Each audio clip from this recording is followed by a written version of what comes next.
देश ज्ञान मनस वर्तमान चार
Sikkhapadam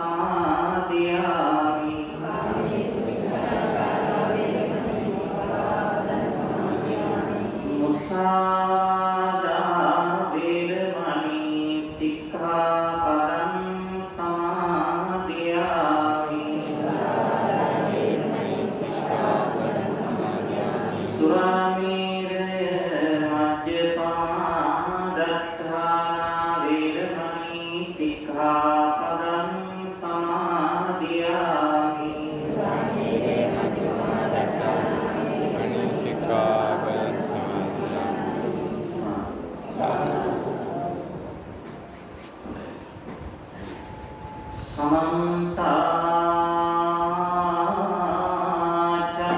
चक्रवालेषु अत्रा गच्छन्तु देवता सद्धम्मं निराजस् सुनन्तु सत्मुखदम् धम्मसरणकारो अयं भदन्ता धम्मसरणकारो अयं भदन्ता धम्मसरणकारो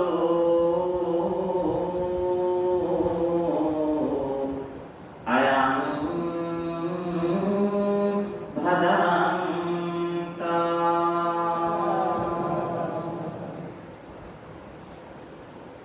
नमो तस्से भगवतो अरहतो सम्मा सम्बुद्धस्से नमो तस्से भगवतो अरहतो सम्मा सम्बुद्धस्से नमो तस्से भगवतो अरहतो सम्मा सम्बुद्धस्से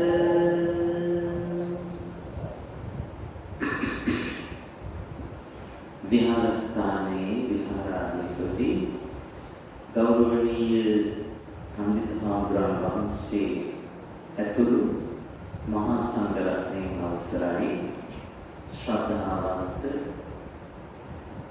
කාරුණික පින්වතුනි ගලනිලවන්ත භාවනා මධ්‍යස්ථානයේ අද මෙම ධර්මානුශාසනාවේ අද දින දායකත්වයෙන් කටයුතු කරන්නේ ගලනිලවන්ත භාවනා පටුමගී පදිංචි දායක පිරිස අනිකුත් සෑම සියලු දෙනාම සහ සම්බන්ධ කරගෙන ඒක රාශී කරගෙන වෙනදා මෙන්ම අද බොහෝම පිළිවෙලට මැනවිත් මේ කටයුතු සංවිධානය කරගෙන කලට වේලාවට සැලකිය යුතු පිරිසක් සහභාගී වෙලා මෙම ධර්මානුශාසනාමය පින්කම ධර්ම දේශනා පින්කමට එකතු වෙලා සහ සම්බන්ධ වෙලා ඉන්නවා. අරමුණු වශයෙන් විශේෂයෙන් සිහිපත් කරනවා ඊට වසර කීපයකට පෙර අපවත් වී වදාළ පද්දේවි කාශ්‍යප නාහිමියන්ට ඒ වගේම රත්මලානී සුජාත නාහිමියන්ට සහ මොරහැර උපාලි නාහිමියන්ට පින් ලැබී සංසාරික සුවය සුඛ ප්‍රතිපදාවෙන් උතුම් නිර්වාණ අවබෝධය පිණිස උන්වහන්සේලාට මේ හේතු වේවායි පුණ්‍යානුමෝදනා කරනවා. අද මෙම ධර්ම දානමය පිළිපෙළ. විහාරස්ථානයේ වැඩ සිටින ගෞරවනීය නායක ස්වාමීන් වහන්සේ ඇතුළු සියලු ස්වාමීන් වහන්සේලාට සහ දේශකයන්න් වහන්සේ වන අපටද සිත පදනා කරන භාවනා පටුමගී පදිංචිව සිටිනියගේ සියලු හිතවතුන්ට ඥාති හිතයිෂීන්ට පින් අනුමෝදන් කරන අතරම සහභාගී වූ හැම දිනාටම නිරෝගී සුවය උතුම් ධර්මාවබෝධය සැලසේවායි ප්‍රාර්ථනා වෙන අද එම පින්වත් පිරිස් මෙම පින්කමට දායකත්වය දක්වන්නේ. ඉන් වෙනදා වගේම සැලකිය යුතු පිරිසක් අද මේ ධර්ම ශ්‍රවණයට සහසම්බන්ධ වෙලා ඉන්නවා. දිනක් බුදුරජාණන් වහන්සේ උදේ වවුනාගේ නිවසට වැඩම කරනවා පිණ්ඩපාතය පිණිස. ඒ වෙලාවේ භාග්‍යවතුන් වහන්සේ එම පිණ්ඩපාතයට වැඩම කළ වෙලාවේ උදේ වවුනත් එක්ක කතා බහ කරන්නේ නැහැ. උන්වහන්සේ නිහඬව පිණ්ඩපාතය බෙදුවට පස්සේ නැවත පන්සලට වඩිනවා. උදේ වවුනත් බමුණු ධර්ම අදහන කෙනෙක්.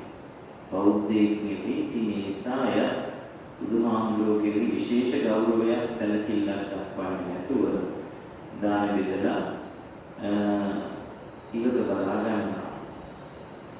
නමුත් බුදුරජාණන් වහන්සේ උදේවමුණගේ නිවසම තෝරගෙන වැඩම කරන්න හේතුවක් තිබුණා. උදේවමුණාට ධර්ම අවබෝධය ලබා දිය යුතු නිසා ධර්ම අවබෝධයට අවශ්‍ය නුවණ මුකුරා ගොස් තිබුණා. නමුත් සමාජීය පසුබිම හේතු කරගෙන ඕනම සමාජයක සමාජ පසුබිම හේතු කරගෙන කාල පසුබිම හේතු කරගෙන එන්නේම කාලවල පවතින තත්ත්වයන් හේතු කරගෙන අපේ නිවන් මාර්ග ඇහිරෙන්න පුළුවන්.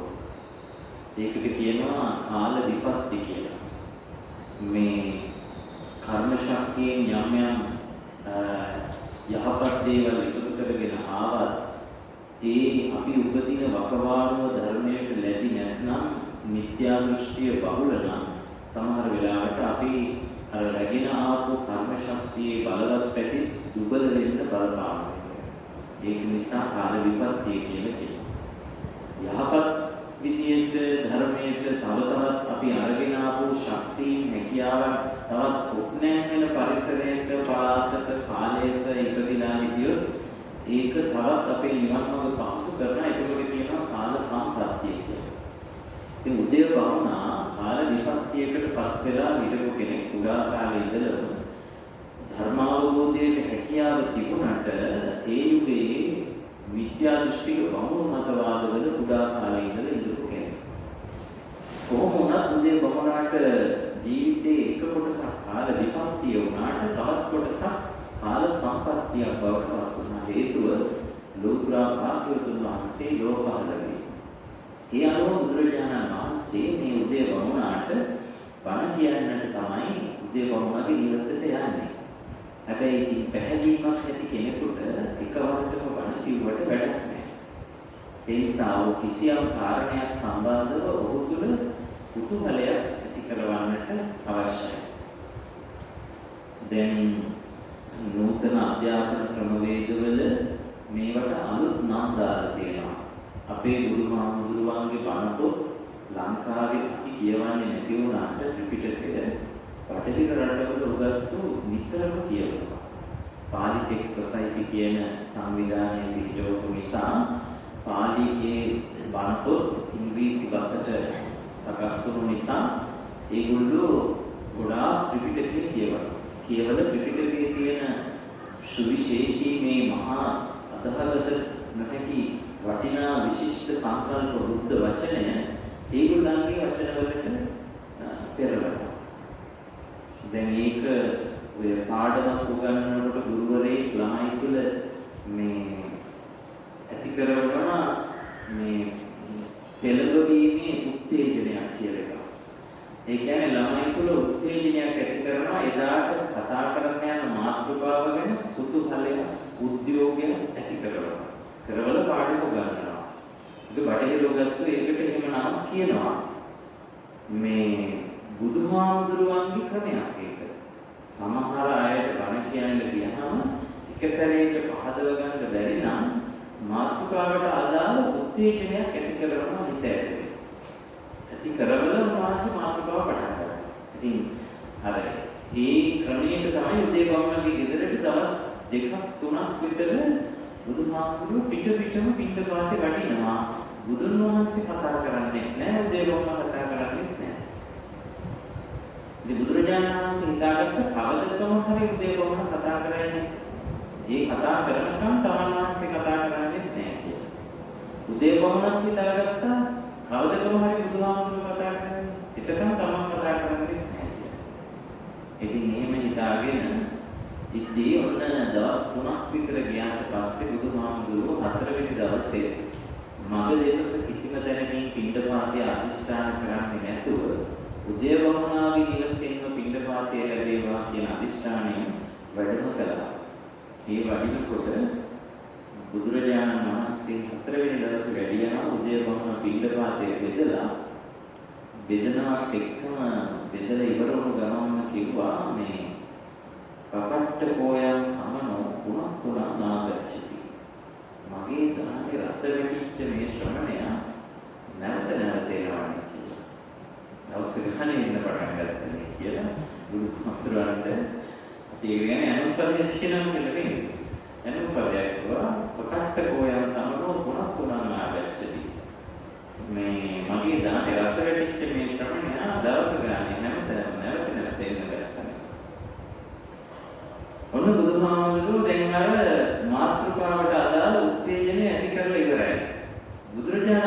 පස්සේ එතකොට එයාට කියනවා බමුණ නැවත නැවත මම නුඹේ ඉවසට එන එක විතරමද මේ ලෝකේ නැවත නැවත සිද්ධ වෙන්නේ. නැවත නැවත වෙන දේවල් තව කොච්චර තියෙනවද? පුනක් දේවෝ වස්සන්ති. වර්ෂාව නැවත නැවත වැටෙනවානේ. කස්සකා පුනක් කසන්ති. ගොවියෝ නැවත නැවත සීසානවා. පුනක් චේව වපන්ති බීජ. නැවත නැවත බීජ වපුරනවා. නැවත නැවත අස්නය ගන්නවා. කියලා බවකට අත්දැකීම් තියෙන ඒවා ටිකක් කිව්වා. බවුන කල්පනා කළා නැවත නැවත වැස්ස වැටුණා, නැවත නැවත සීසෑර, නැවත නැවත වැපුරුවා, නැවත නැවත අස්වැන්න ගත්තා. ඔව් ඒක කළා. ඔය ක්‍රියාවලිය නැවත නැවත කරපු පළවෙනි දවසේ මේක පළවෙනි වතාව මේකද. ඉතින් නැවත නැවත සීසාසා, නැවත නැවත වපුරු නැවත නැවත අස්වැන්න ගන්න පළවෙනි වතාව මේකද. මොනකට බුද්ධියක් තියෙනවද? බුදුරජාණන් වහන්සේගෙන් අහනවා ස්වාමීනි මම මේ නැවත නැවත මේ ටික කරපු පළවෙනි වතාව මේක. නෑ බමුණ. මේක පෙර සංසාරේ කියන්න බැරි වාර ගන්න නැවත නැවත ඔය වැඩ ටිකම කරා. අදින් පස්සේ නුඹ තව ඉස්සරහට කියන්න බැරි වාර ගන්න නැවත නැවත ඔය ටිකම කරනවා. ඒකකොට බමුණට තේරෙන ඕන ටික තේරිලා ඉවරයි. මේ කුඹුරෙන් කිව්වට බමුණ ජීවිතේ දෙසහැර. ඒ කියන්නේ නැවත නැවත දෙකෙනවා. නැවත නැවත තිරලනවා. නැවත නැවත නැගෙනවා. නැවත නැවත අඬනවා. නැවත නැවත අඳුරව කරනවා. දැන් බමුණ ලොකු කතාවකට තේරුම් අරගෙන බුදුහාමුදුරුවෝ එක්ක මාතෘකාවකට ඇවිල්ලා ඉවරයි. ස්වාමීනි කියන්නේ ඔබ වහන්සේ මගේ ගෙදරට නැවත නැවත පිටපාතේ වැඩියට ඔබ වහන්සේ නැවත නැවත දෙදෙන්නේ නැහැ. ඔබ වහන්සේ නැවත නැවත මැරෙන්නේ නැහැ, නැවත නැවත දිරන්නේ නැහැ. ඔක්කොම දැන් ඉවරයි. මම තාම අනන්ත වූ සංසාරේ මේ දක්වා ඒ ගමන යනවා. දැන් අපි උදේවරුණගේ කතාව අපේ ජීවිතේ එකතු කරලා ගත්තා. මෙතන නෑ මම කියන්නේ ගොවිතැන් කරලා. නමුත් අපි නැවත නැවත කරන්නේ ඔබලු ඔයත් මනුෂ්‍ය ජීවිතයක ඉපදුනොත් විතරක් කවුද දන්නේ මේ මනුෂ්‍ය ජීවිතයක ඉපදෙයිද කියලා. එහෙම වුණොත් විතරක් මොකද වෙන්නේ? මුංචි කාලේ මොටිසෝරි ගියා, ඉස්කෝලේ ගියා, ඕ ලෙවල් කළා, ඒ ලෙවල් කළා, රස්සාවක් කළා, විවාහ වුණා, ළමයි ඇතුවා, දුක් විඳා, ලෙඩ වුණා, වයසට ගියා, මැරෙනවා කවුද? ආයෙ මෙතනින් පස්සේ මනුෂ්‍ය ජීවිතයක් ලැබුණොත් ආයෙ මොකද කරන්නේ? ආයෙ මුලින්දම මනුෂ්‍යව කරනවා. ආයෙ ඉස්කෝලේ යනවා. ආයෙ මොලෙවල් කරනවා. ආයෙ මොකද ළමයි වගේම ඉඳි වලාගෙන මානසික වෙලා පාඩම් කරලා ඒලෙවල් කරලා ආයෙ රස්තාවකට යනවා. රස්තාව වෙනුවෙන් අනේක විද දුක් විඳිනවා. විඳලා විවාහ වෙනවා. ඊට පස්සේ ළමයි ළඟට හදනවා. යාළුවෝ කවල පොවල ලොකු මහත් කරලා විවාහ ඒගොල්ලෝ විවාහ කරලා දීලා ඊට පස්සේ ආයෙ ලෙඩ වෙලා වයසට ගිහින් මැරෙලා යනවා. ආයෙ මනුෂ්‍ය ජීවිතය ලැබුණොත් ආයෙ මනුෂ්‍ය වෙනවා. ආයෙ ඉස්කෝලේ යනවා. ආයෙ වල කරනවා. මේ කිව්වේ මනුෂ්‍ය ජීවිතය ලැබුණා. කවුද දන්නේ ඒ වගේ තැනක ඉපදෙන්නේ කියලා? කොතන ඉපදුනත් අපි කරන්නේ නැවත නැවත නැවත නැවත කෙලෙස් වලට වැටි දුක් විඳින එක. මට මේ බණ අහන්න ඉන්න පිරිස දැක්කම මට පුණි ඔය කතාව අද ඉරිද දවසේ මේ ඇත්තෝ මම හිතන්නේ ගොඩාක් දෙනෙක් ඇත්තේ ජීවිතේ රාජකාරී කරපු රැකියාවල් වල ගිහිපු දැනටත් රැකියාවල් වල යන විශ්‍රාම ගියපු ඉදිරියට විශ්‍රාම යන බලාපොරොත්තු වෙමින් ළමයි ලපටි හදලා වෙහෙසිලා වැඩ කරලා ළමයින්ගේ ළමයි හදලා බොහෝම වෙහෙසිලා නැවත නැවත කරලා ටිකෙත් වෙලා ඉන්නේ. කල්පනා කළා ඉරිදටව සංස්කෘතික ගිහන අර නැවත කරන වැඩ ටිකෙන් වෙනස් වෙලා වැඩකට ඇති වැඩ කරන්න පුළුවන් කියලා නේ.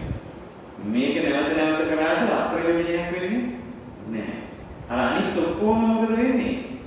කර කර ආයේ ඒ මඩවලටම වැටෙනවා. ආයේ ඒවම කරනවා. මෙහෙම කළොත් අපේ ජීවිතය පටිසෝතගාමී වෙනවා. පටිසෝතගාමී වෙනවා කියන්නේ අනිත් අය කරන ටිකම නැවත නැවත කර කර ඉන්නවට කියනවා අනුසෝතගාමී. බුදුහාමුදුරුවෝ අනුසෝතගාමීද පටිසෝතගාමී? පටිසෝතගාමී. උන්වහන්සේ ප්‍රතිවිරුද්ධ දෙසට ගමන් කළා. ප්‍රතිවිරුද්ධ දෙසට ගමන්. ඒ කියන්නේ වෛර කරන ලෝකයේ ආයේ ජීවත් වුණා. මසුරුකම් කරන ලෝකයේ නොමසුරුව ජීවත් වුණා. කෙලෙස් එකතු කරන ලෝකයේ කෙලෙස් ඉවත් කරමින් ජීවත් වුණා. තරහ කුළුගන්ව ගන්න ලෝකයේ තරහව නැතුව මෙත්සිතේ ජීවත් වුණා. කොච්චර අමාරු වැඩක්ද ප්‍රතිවිරුද්ධ විදියට කටයුතු කරනවා කියන්නේ. ලෝකයේම ගමන් කරන්නේ එක දෙසකට ගමන් කරද්දී අපි අනික් අතට යන්න උත්සාහ කරනවා කියන කොච්චර අමාරු වැඩක්ද. මේ කෙලෙස් සහිත පරිසරයේ ඉපදිලා බුදුහාමුදුරුවෝ මේ කෙලෙස් බර මිනිස්සු අතරින්ම උපත ලබලා මේ අතර අර හරියට මොකක් වගේද? මොකද්ද කියන උපමාව? මේ මඩ වගුරකින් ඉපදිලා මඩ නොදැවුණු මොකක් වගේද? නිලුමක් වගේ දුනා. කාටද කිව්වේ? මොන බවුණටද කිව්වේ? මතකයිද? ද්‍රෝණ බවුණට කිව්වේ. උන්වහන්සේගේ ආශ්චර්යවත් ස්වභාවය දැක්කම බුදුරජාණන් වහන්සේගේ ද්‍රෝණ බවුණ අහන ඔබ වහන්සේ දෙවියෙක්ද? බ්‍රහ්මයෙක්ද? ගාන්ධර්වයෙක්ද? කොහොම වචන ගණනාවක් කරුවොත් බුදුහාමුදුරේ එකකටවත් නැහැ කියනවා. එතකොට අහනවා එනම් ඔබ වහන්සේ කවරෙක්ද? මම මිනිස්සෙක්. පුදුමයි මනුෂ්‍ය ලෝකයේ ඔබ වහන්සේලා උත්තරේ. එතකොට කියනවා ඔව් බබා. මිනිසුන් අතර ඉපදිලා මිනිසුන් අතරම හැදිලා වැඩිලා. හැබැයි මේ මිනිස් සමාජයේ තියෙන මසුරුකමට ප්‍රතිවිරුද්ධ වූ නොමසුරුකම, වෛරයට ප්‍රතිවිරුද්ධ වූ මෛත්‍රිය, අවෛර, කරුණාව, දයාව වැනි පටිසෝතගාමී මඟක ගමන් කරමින් කෙලෙස් වල නොතැවරී උඩට මතුවුණු පිරිසිදු නෙළුමක් වගේ මම. ඒ නිසා මට කියන්නේ බුද්ධ කියලා. හැබැයි මම මේ ලෝකෙම ඉන්න මිනිස්සෙක් තමයි. දෙවියෙක්, බ්‍රහ්මයෙක්, ගාන්ධර්වයෙක් නෙවෙයි, මිනිස්සෙක් තමයි. එහෙනම් අපේ ජීවිතත් කවදද හරි මොකක්ද වෙන්න ඕන? ඔන්න ඔය නෙළුම වගේ වෙන්න උත්සාහ කරන්න ඕන. කවදද හරි වෙනකන් නෙවෙයි. අද මේක උත්සාහ කරන්න. ඒ නිසා තමයි මේ පන්සල් ආවේ. අද ඉරිද දවසේ මේ පැය මෙතන කැප කරන්න කල්පනා කරා. ඒකයි මේ වෙනස් විදියට ගමනක් යන අද තීරණය කරන්නේ. ඒකද කියනවා පద్මාකාර ජීවිතය කියලා. පුණ්ඩරීකම් යථාවක්ඛෝ තෝයේන නෝපලිප්පති නෝපලිප්තෝ හි ලෝකේන තස්මා බුද්ධෝස්මි බ්‍රාහ්මණ.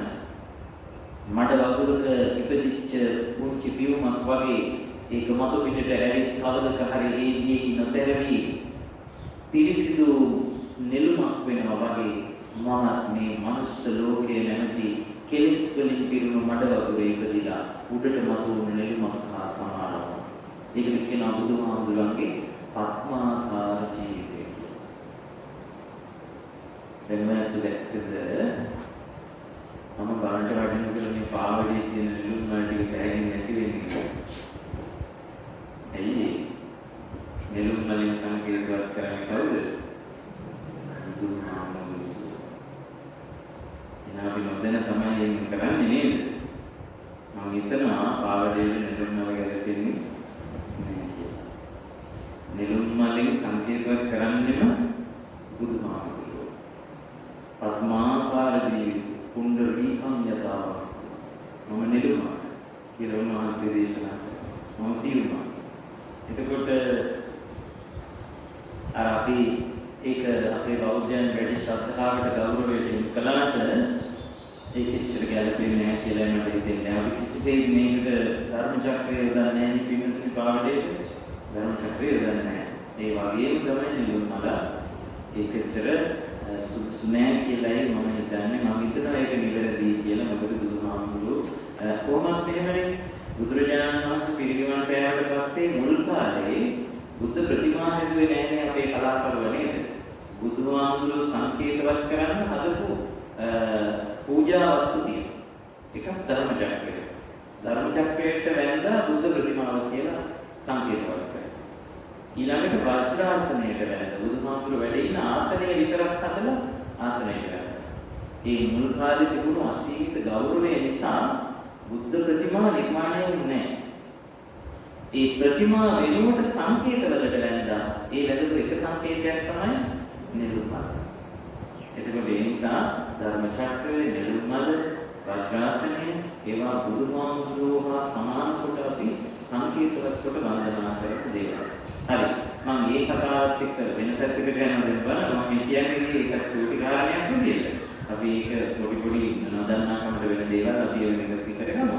එතකොට දැන් මේ අද හරියම වටිනවා මේ පන්සලේ මේ පින්වත් පිරිස වස් කාලයේ තුල මේ ඉරිදා දිනය අද දවස අපේ පින්වත් අපේ රණසිංහ මහත්මයාට මතක් කළේ සෑම සෙනසුරාදාකම සෑම ඉරිදාවකම මේ වස් කාලයේ තුල මේ පින්කම් සිද්ධ වෙනවා කියලා. එතකොට මේ දවස් දෙක සතිය අනිත් දවස්වල වෙහිසිලා මානසික වල වැඩ කරලා මේ දවස් දෙක මේ ආධ්‍යාත්මීය වෙනුවෙන් කැප කරන්න කල්පනා කළා. ඒක තාම වටිනවා. තාමත්ම වටිනවා. ඒ මොකද මේ පුරන්නේ ඔයත්ෝ මේ පාරමිතාව. මේ පාරමිතාවට කියන නම තමයි නෙක්ඛම්ම පාරමිතාව. මේකට කියන්නේ මොන පාරමිතාවද? නෙක්ඛම්ම පාරමිතාව.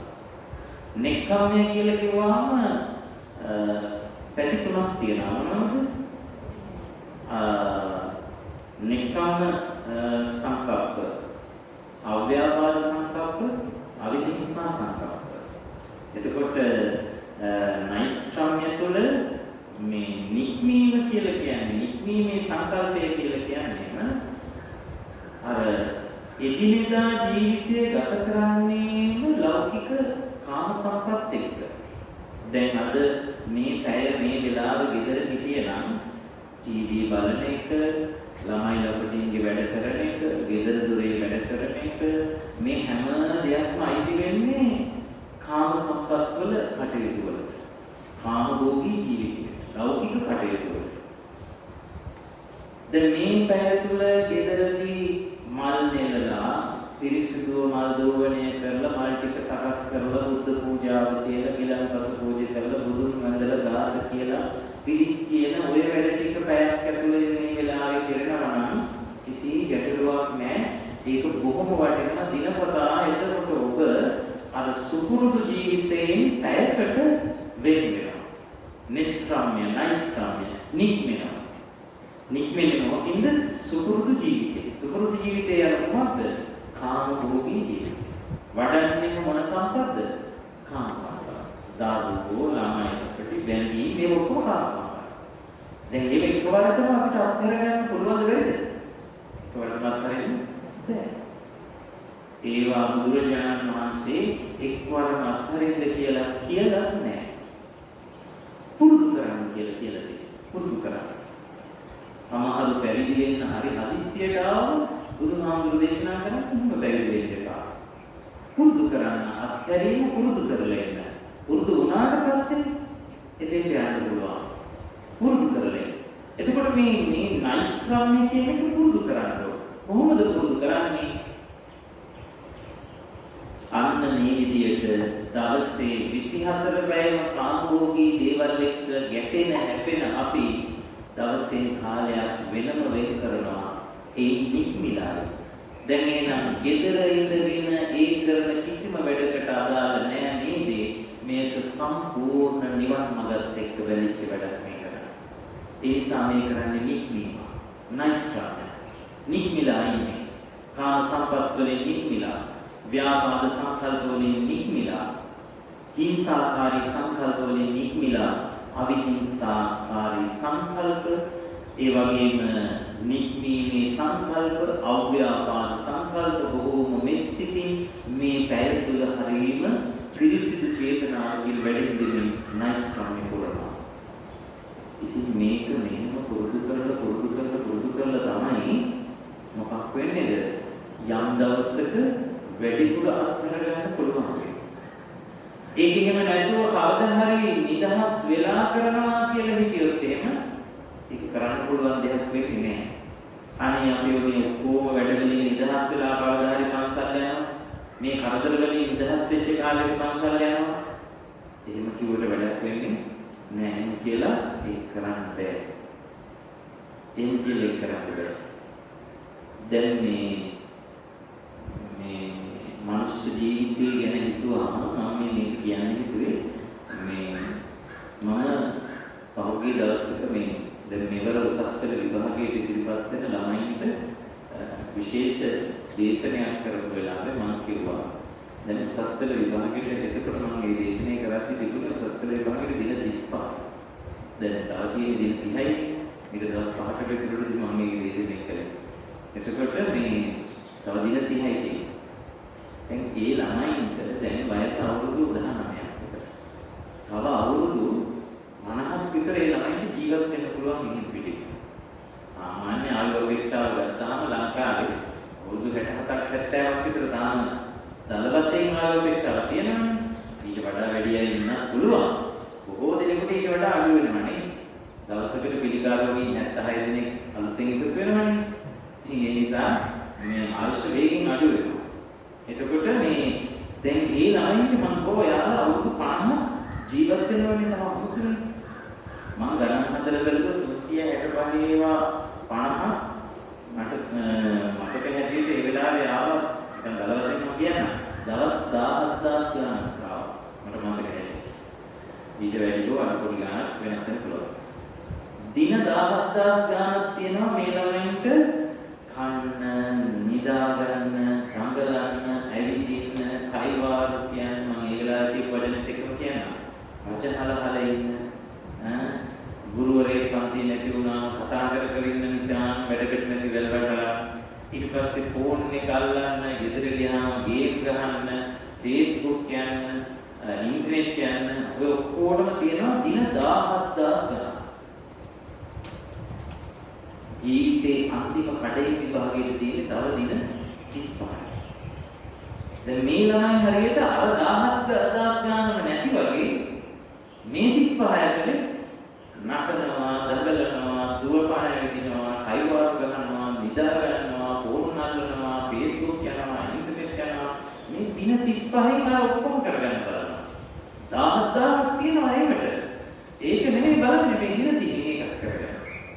අපි යාළුවෙන් යනවා ඕගොල්ලෝ හිතලා බලන්න ඕගොල්ලෝ කරන දේ සාර්ථකයි. කවදක හරි ඔහොම වුණොත් වෙන්නේ මොකද්ද? අචරිත්වා භ්‍රමචර්යයන් අලද්ධා යොප්පණේ ධන කීන පොංචාව ජායන්ති කීන මච්චේව පදලේ.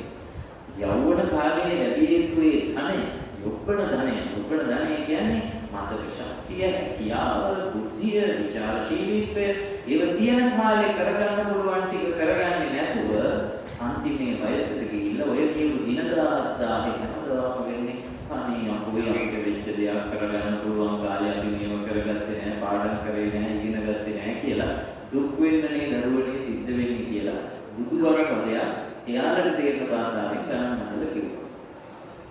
දැන් ඔය කතාව මම මෙතෙන්ට ගත්තේ ඇයිද දන්නවද? අපි අපේ සංසාරෙත් එක්ක හිතුවා. කොච්චරනම් වාර ගාන ඉගෙනගෙන ඇද්ද, රස්සා කරලා ඇද්ද, විවාහ වෙලා ඇද්ද, ළමයි ලපටි හදලා ඇද්ද? කොටින්ම කියනවා නම් පිළිතුරු කාම සම්පත් වෙනුවෙන් කොච්චර කැප වෙලා ඇද්ද? තව ඉස්සරහට කොච්චර කැප වෙන්න වෙයිද? දුක් විඳින්න හරි සුදුසු සම්පත් ලබන්න කොච්චර කැප වෙන්නද? හැබැයි මනුෂ්‍යත්වයක් මුණ ගැහිලා තියෙන්නේ අවුරුදු කීයකට විතරද මේ? උපරිම වුණොත් 70කට විතර. දැන් අපි මොකද කරන්නේ? සංසාරේ මෙතනින් පස්සේ ආයේ ජීවිතයක් නැහැ කියලා හිතාගෙන වගේ වැඩි පුරම කැප කරන්න බලන්න මොන පැත්තද? අද මේක හරියට තේරුම් ගත්තු සැදැහැති බෞද්ධයා වැඩි උත්සාහ කරන්න ඕන මොකටද? නෑ මේවා මේ ඊට කලිනුත් කරා. තව ඉස්සරහටත් කරන්න ඕන තරම් කල තියෙනවා. හැබැයි බුද්ධ ශාසනයත් එක්ක මනුෂ්‍යත්වයේ මුණ ගැසෙන මොහොතේ උන්වහන්සේ මේවෙන් දික්නෙන්න බලන්න.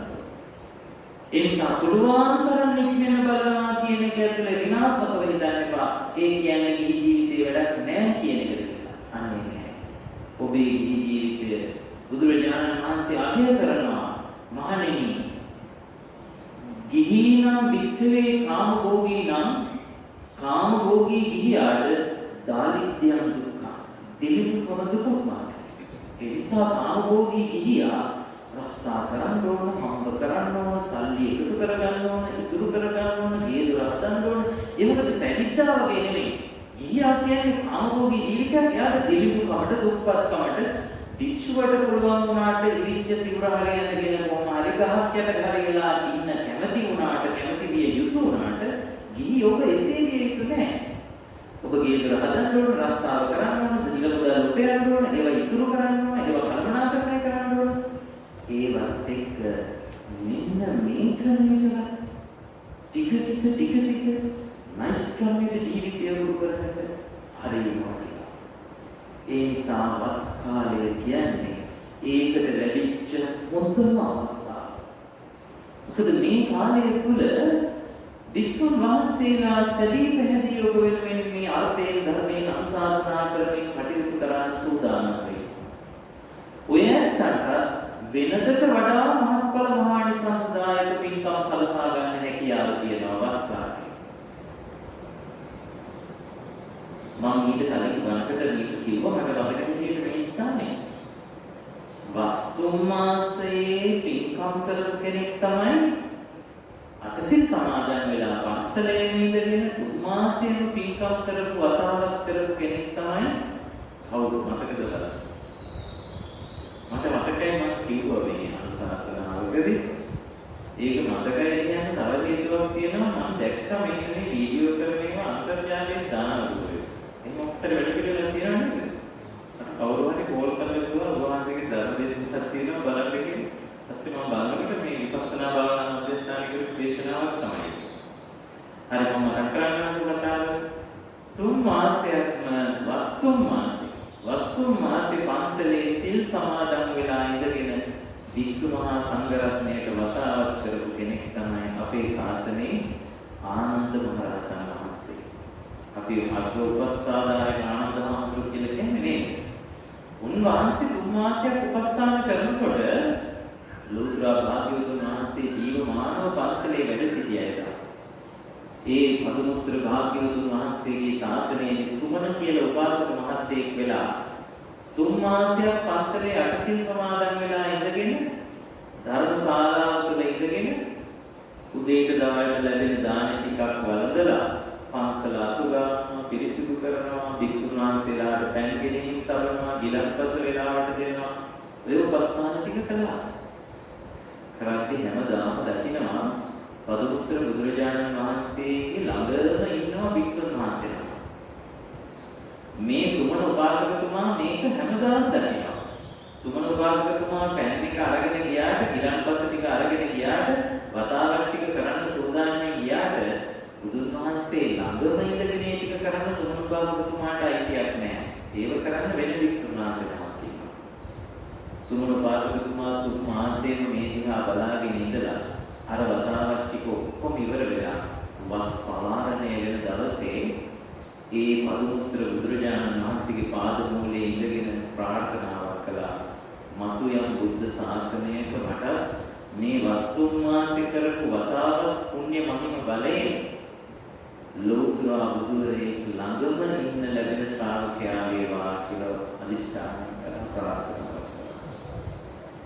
ඒ ප්‍රාර්ථනා හිමේ කොච්චරද කියනවා නම් අපේ ගෞතම බුදුහාමුදුරුවෝ සිද්ධාර්ථ නමින් උපත ලැබලා බුද්ධත්වයට පත් වුණාට පස්සේ සුද්ධෝදන මහරජතුමා කියනවා ශාක්‍ය කුමාරවරුනි නුඹලා සූදානම්ෙන් හිටියේ මගේ පුතා සක්විති රජ වුණාම ඔහුගේ සේවයට. දැන් ඉතින් මගේ පුතා සක්විති රජ වෙන්නේ නැහැ. ලෝතුරා බුද්ධත්වයට පත් වුණා. ඒ නිසා නුඹලා දැන් මගේ පුතාගේ සේවයට යන්නේ හිටපු නුඹලා මගේ පුත්‍ර රත්නය ළඟ පැවිදි වෙලා කියලා ශාක්‍ය කුමාරවරුන්ට කිව්වා. ශාක්‍ය කුමාරවරු ගිය කවුරුම හරි කෙනෙක් හැම ගෙදරකින්ම පැවිදි වෙනවා. අවුරුදු 25ක් ගත වුණා මේ කුමාරයා මේ පැවිදි වෙලා නමුත් බුදුරජාණන් වහන්සේගේ උපස්ථායක තනතුරට ගෞතම බුදුහාමුදුරන්ගේ උපස්ථායක තනතුරට තාම පවුවත් නැහැ. රාජ තෙරුන්, නේගිය තෙරුන්, උපවාන තෙරුන්, නාගසමාල තෙරුන්, සුනක්කත් තෙරුන් ඒ අය බුදුහාමුදුරන්ගේ උපස්ථානයට එනවා. ආවට ගෞරවයක් නැහැ. බුදුහාමුදුරන්ගේ සිවුර පාවෙනවා. බුදුරජාණන් වහන්සේ අපහසුතාවයටපත් වෙනවා සමහර වෙලාවට ඒ අය කරන වැඩ නිසා. වෙලාවට බුදුහාමුදුරන්ගේ උපස්ථානට අවශ්‍ය දේවල් සොයන්නේ බලන්නේ නැහැ. ඔන්න බුදුරජාණන් වහන්සේ බුද්ධත්වයෙන් 25 වසරකට පස්සේ කියනවා මහණෙනි දැන් මම වයසට මුහුකුරාගේ කෙනෙක්. මගේ කටයුතු සඳහා සුවපහසුවට මගේ කටයුතු සොයා බලන්නට මට නිත්‍ය උපස්ථාදායකයෙක් ඒ සඳහා කෙනෙකුට අවසරය තිබෙනවා. මෙතෙක් උපස්ථාන කරපු අය නිසා මම අපහසුතාවයටපත් වුණා. ඒ අය යම් යම් අකුසල් සිද්ධ කරගත්තා. ඒ නිසා මගේ උපස්ථානයට කවුරු හරි පත් විය යුතුයි කියලා කිව්වහම එක එක වික්ෂුන් වහන්සේලාගේ නම යෝජනා වෙනවා දහම් සභා මණ්ඩපේ. ඒ අතර ආනන්ද හාමුදුරුවෝ බොහෝම නිහඬව ඉන්නවා. බුදුරජාණන් වහන්සේ ආනන්ද හාමුදුරන්ට අනෙක් වික්ෂුන් වහන්සේලා කියනවා ඔබ යෝජනා කරගන්නේ. ඔබ ඉදිරිපත් වෙන්න. කවුරුත් එහෙම කියනකොට බුදුහාමුදුරුවෝ දෙශබ්ද වෙන්න නිසා ආනන්ද හාමුදුරුවෝ බුදුරජාණන් වහන්සේලා කියනවා ඉල්ලීම් 4ක් ඉල්ලනවා. ප්‍රතික්ෂේප කිරීම 4කුත් කරනවා. ඒවට ඔබ වහන්සේ කැමති නම් මම උපස්ථාදායක තනතුරු බාර ගන්නවා. බුදුරජාණන් වහන්සේගෙන් ඉල්ලනවා මම නැති තැනක යම් ධර්මයක් දේශනා කළොත් ඒක මට අනිවාර්යයෙන්ම දේශනා කරන්න ඕන. ඒකයි යම් කිසි පිටස්තරයේ ඔබ වහන්සේ මුණ ගැහෙන්න ආපු අවස්ථාවක ඒ පිටස්තරය ඔබ වහන්සේට මුණ ගැස්වන්න මට අවසරය තියෙනවා. යම් කිසි ධර්ම කාරණයක් ගැන මට සැකයක් ඇති වුණොත් ඒ පිළිබඳ ඒ මොහොතේම විමසන්න මට අවසරය තියෙනවා. භාග්‍යවත් බුදුරජාණන් වහන්සේට මේ විදිහට ඉල්ලීම් 4ක් කරනවා මට මතක් වුණොත් අනෙක් කාරණයක් කියන්න. ප්‍රතික්ෂේප කිරීම 4ක් කරනවා. බුදුරජාණන් වහන්සේට ලැබෙන චීවර මට දෙන්න එපා. බුදුරජාණන් වහන්සේට ලැබෙන පින්කපාත දානය මට කවදාවත් දෙන්න එපා. බුදුරජාණන් වහන්සේ සමග එකම සුගන්ධ කුටියේ වැඩ ඉන්නට මට අවසරය ලබා දෙන්න එපා. කොහොම කියලා ප්‍රතික්ෂේප කිරීම 4ක් කරනවා. මට ඒ කාරණා 8න් 6යි මතක කොහොම වුණා. කොහොම මේ ඉල්ලීම් 4යි ප්‍රතික්ෂේප කිරීම 4යි බුදුහාමුදුරුවෝ ඉවසලා ආනන්ද හාමුදුරුවෝ අග්‍ර උපස්ථාදායක තනතුරට පත් කරගන්නවා. එදා අග්‍ර උපස්ථාදායක තනතුරට පත් වුණේ මේ ආනන්ද හාමුදුරුවෝ. කවදා හරි කවුරු හරි ඔබෙන් ඇහුවොත් මොකක්ද ඒ සඳහා කළ පින්කම කියලා දැන් ඔබ දන්නවා. මොකක්ද කළ පින්කම? වස්තුන් මාසේ පාසලේ වහලා ඉපස්තුන් මාසේ පාසලේ වතා ඉන්සා ලැබූ ත්‍රිවිධ මනුෂ්‍ය ජීවිතයේ නෛෂ්ක්‍රම්‍ය පාරමිතාවට තියෙන හොඳම කාලය අවස්ථාව. නික්මෙන්න, පුහුණු කරන්න, නික්මීම ගුරු කරන්න, කාමභෝගීත්වයෙන් මිහි වෙනත් මඟකට පටිසෝතගාමී ගමනට නිවන් මඟට ගුරු කරන්න, පුහුණු වෙන්න තියෙන හොඳම කාලය වස්තුන් මාසය. අනිත් එක ආනන්ද හාමුදුරුවෝ පින්කම්වල බලයේ වටිනාකම කොච්චරද කියලා නම් වහන්සේට ලැබුණා. අග්‍ර උපස්ථාදායක තනතුර විතරක් නෙවෙයි තවත් තනතුරු කීයක් ලැබුණද මේ ශාසනයේ?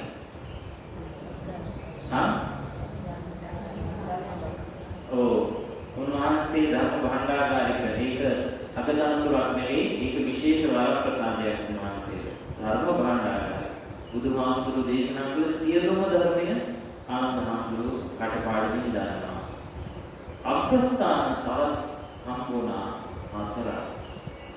මතක තියාගන්න මේ සම්බුද්ධ ශාසනයේ අගතනතුරු 5ක් ලැබුණු එකම භික්ෂුව කවුද කියලා ඇහුවොත් කවුද? ආනන්ද මහරහතන්. උන්වහන්සේ බුදුහාමුදුරුවෝ ජීවමාන වෙද්දීම සෝවාන් වුණේ. නමුත් රහත් වුණේ බුදුහාමුදුරුවෝ පිරිනිවන් පෑමට පස්සේ. අග්‍රස්ථාන 5ක්. ඔය එකක් තමයි ඔය මම කිව්වේ උපත්තකාණන් අග්ගෝ. උපස්ථාදායකින් අතර අග්‍රයි. අනිත් 4 සතිමන්තාණන් අග්ගෝ. වැඩිම සිහි තියෙන භික්ෂුන් අතර අගතහතුරු ලැබුවේ ආනන්දහාමුදුරුවෝ.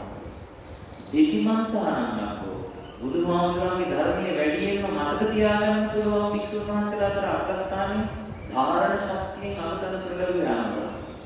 ගතිමන්තානන්දකෝ බුද්ධ වචනයට අර්ථ 60,000ක් කියන්න තරම් ශක්තියක් තියෙනවා ආනන්දහාමුදුරුවෝ.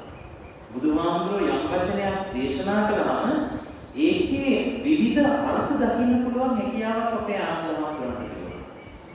ගතිමන්තාන බහුසුතානන්දකෝ බොහෝ ඇසුපිරු අය කැණති අය අතර අග්‍රස්ථාන.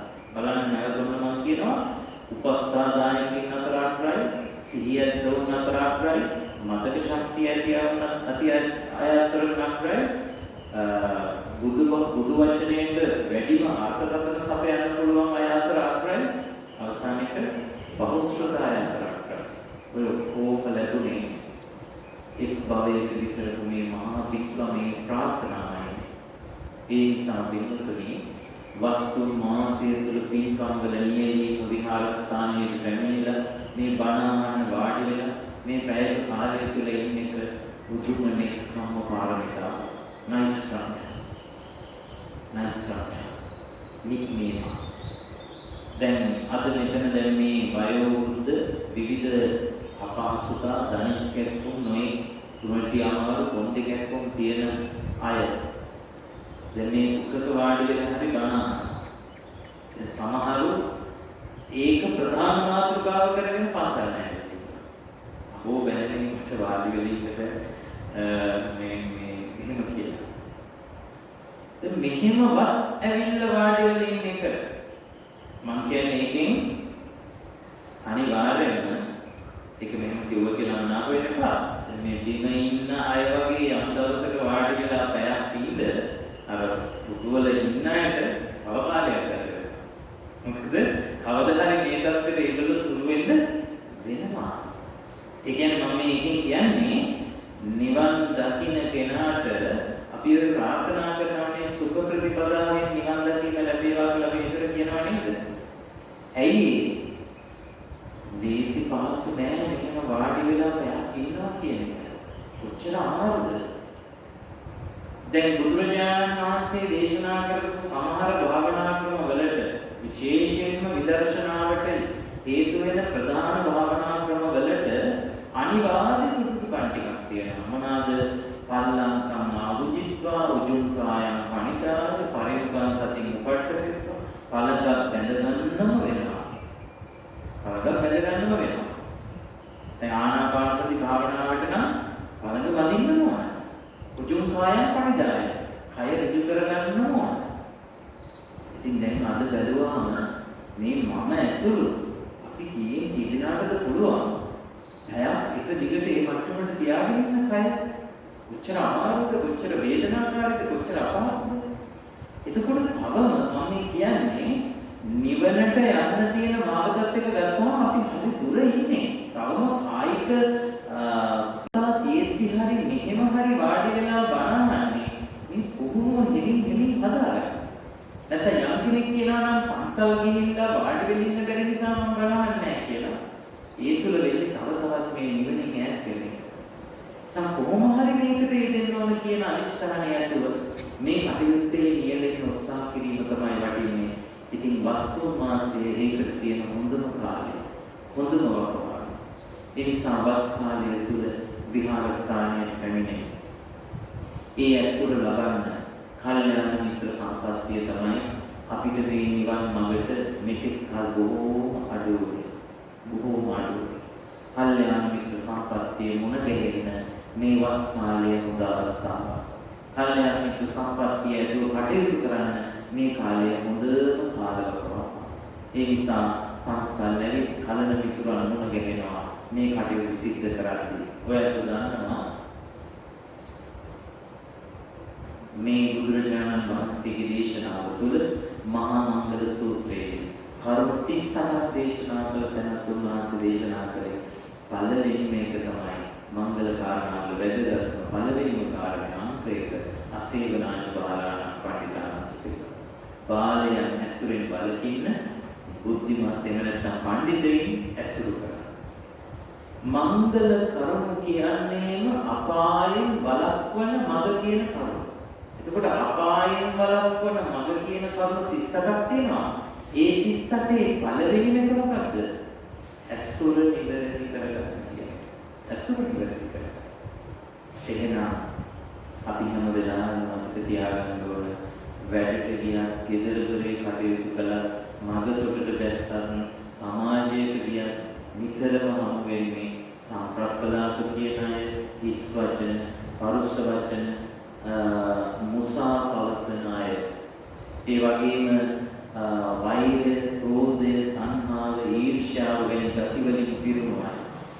එවන් සමාජයක් තුළ ලෝතුරා බුදුරජාණන් වහන්සේගේ බුදු පිහිට පතාගෙන මේ බෝසෙවණ යටට ඇවි, මේ සෑරදුන ළඟට ඇවි, මේ දහම් සභා මණ්ඩපේ වාඩි වෙලා මේ විදියට හදවත සනසවන, සිත සනසවන අපේ උතුම් අතීත ඒ මහා පරමාදර්ශී ශ්‍රාවක ශ්‍රාවිකාවන් වහන්සේලා සිද්ධ කළ පින්කම් ගැන අහලා, ඒ උතුම් පින්කම් වලින් ලද ආනිසංස ගැන අහලා සිත පහදවාගෙන අපිත් ඒ උතුම් නිවන් මාර්ගයෙන් සැනසෙන්නට හැමදාම නැවත නැවත සිදු කළ මේ කාම භෝගී කින්නට කණින කෙලෙස් කින්නට පැන පැන ගැහෙන, ලෙඩ වෙන, මැරෙන, වයසට යන, දිරන, අඬන ඒ සසරේ ගෝර කටුක බවින් මිදී ශාන්ත සුන්දර නිවන් මාර්ගෙහි මොහොතක් වූ තව පියවරක් පෙරමුණට යන්නට පුරුදු කිරීමක්, පුහුණු කිරීමක්, ප්‍රගුණ කිරීමක් මේ කරන්නේ. ඒ ප්‍රගුණ භාවයේ තව තවත් ඉදිරියට වඩමින් උතුම් චතුරාර්ය සත්‍ය අවබෝධයේ පිණිස කලන මිතුරු සම්පත්තියෙන් මේ නෛෂ්ක්‍රම්‍ය පාරමිතාව තව දුරටත් ශක්තිමත් කරගන්නට ඔබ හැම දෙනාටම මේ දහම් කාරණා කීපයද උත්තරීතර දහම් පණිවිඩයක්ම වේවා කියලා ප්‍රාර්ථනා කරනවා. එසේ ඇති කරගෙන මේ සිද්ධ කරන පින්කම් වලින් අපි හැමදාම අවසාන මිනිත්තු කිහිපය කැප කරන්නේ දයාබර මෞදමාපියන්ට පින් දෙන්නට. ඒ මොකද අපි හැමදාම මතක් කරනවා ආදර බර අම්මා තාත්තා අපි ආදරෙන් හදලා වඩන මේ සමාජයේ දායාද කරලා අපේ ජීවිත සුවපත් කළේ දයාබර මෞපිය සෙනෙහස විසින්. ආදරණීය අම්මා අපිව දස මාසයක් කුස දරාගෙන ඉඳලා මේ ලෝකයේ දිවි කරා. අම්මගේ ඇඟේ තියෙන ලේ කිරි කරලා පොවලා අපි වැටි දෙලි කරා. මේ ලෝකෙට දිවි වුණාට පස්සේ ඇඟිලි පුරුකක් ගානේ නැහිලා පොර වෙලා පුංචි මස් ගුලි වගේ හිටපු අපිව මේ තරම් ලස්සනට සුවපත් කරලා සකස් කරේ ආදර කර අම්මා. මේ විදියට ආදරෙන් මේ අතපය අතගාලා පිරිමැදලා ලස්සන කරලා මේ ජීවිත සුවපත් කරන්නට අපේ අම්මා කටයුතු කළේ. ඒ දයාබර මෞසිනියස නිසා අද අපි ලස්සනට කොඳු වැඩ කළ ඍජුව තියාගෙන මේ මහ පොළොව මත නිවැරදිව පියවර තබලා යහපත් ජීවිත ගත කරනවා. ඇඟේ තියෙන ලේවලට වඩා ලේ කිරි කරලා පොවලා අපේ කුස පුරවලා අපිව හදලා වඩලා සමාජයට දායාද කරන උතුම් දයාබර මාතෘත්වයට මේ පින ලැබේවා. ඒ මව් සෙනෙහසට මේ ලෝසුරු බුදුබණ පද ඇසූ පිනෙන් සැනසුම වේවා. දයාබර මෑණියන් සුවපත් වේවා, සුවපත් වේවා, සුවපත් වේවායි මෙත්සි ප්‍රාර්ථනාවෙන් අපි කවුරුත් මෑණියන්ට වඳින ගාථාව මේ විදිහට කියමු. දස මාසේ උරේ අත්වා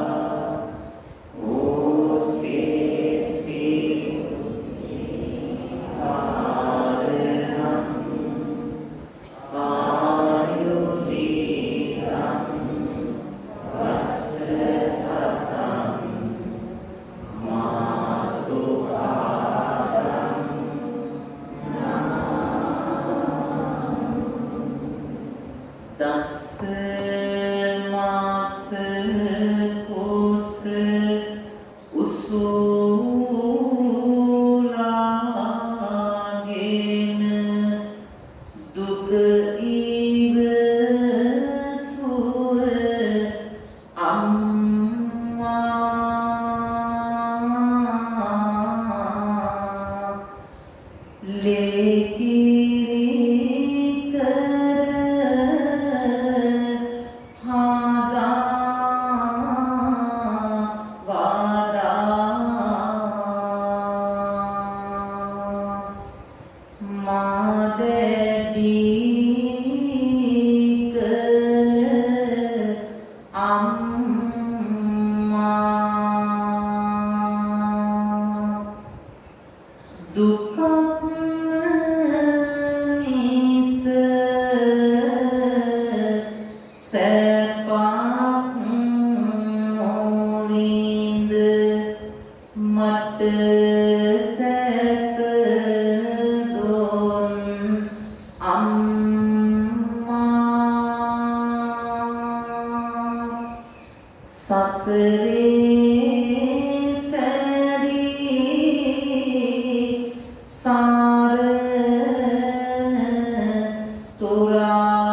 උතුම් පියසෙනෙහසට මේ ඇසූ ලෝතුරු බුදු වඩ බව උපහාරයක් වේවායි සාදු පියාණන්ට වඳින විදිහට උද්දීකාරෝ ආහින්දිවා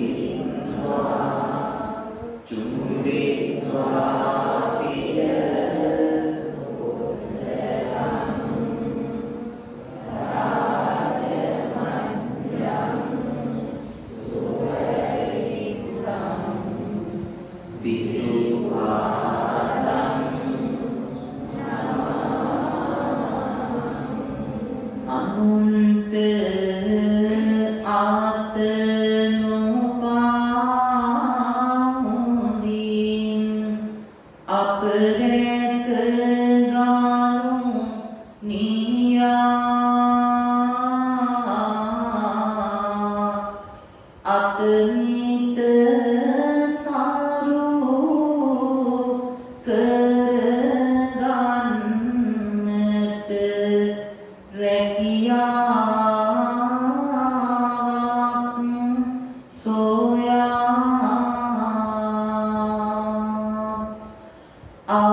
සාසනං ආකාශත්තා චුම්මත්තා මහිත්‍තිකා පුඤ්ඤන්තං අනුමෝදිत्वा චිරං රක්ඛන්තු දේශනං ආකාශත්තා චුම්මත්තා දේවානාගා මහිත්‍තිකා පුඤ්ඤන්තං අනුමෝදිत्वा චිරං රක්ඛන්තු සදා සතරම ශ්‍රවණය කරන දිනාටම සදහම් දේශනාවට අපට බොහොම ගෞරවයෙන් මේ භාවනා පටුමගේ පින්වත් පිරිස වෙනුවෙන් ආරාධනාව සිදු කොට නිරන්තරයෙන් මේ පිළිබඳ සිහිපත් කළ මේ කටයුතු වලට අපව සම්බන්ධීකරණය කළ අපේ රණසිංහ මහත්මයාතුළු ඒ සෑම සියලු දායක වූ සහභාගී වූ සම්බන්ධ වූ හැම දිනාටම සියලුම වේවා උතුම් නිර්වාණ ධර්මෝපදේශ සැනසීම වේවා අභිවාදන සීලිස්ස නිච්ඡං බුද්ධාචාර්යෝ චත්තාරෝ ධම්මා වඩ්ඩන්ති ආයුවන්නෝ සුඛං බලං ආයුරාෝග්‍ය සම්පatti සබ්බ සම්පatti නිරච්ච අතෝ නිබ්බාන සම්පatti හිමිනාති සමිච්ඡතු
ශක්තිය, ධෛර්යය, වාසනාව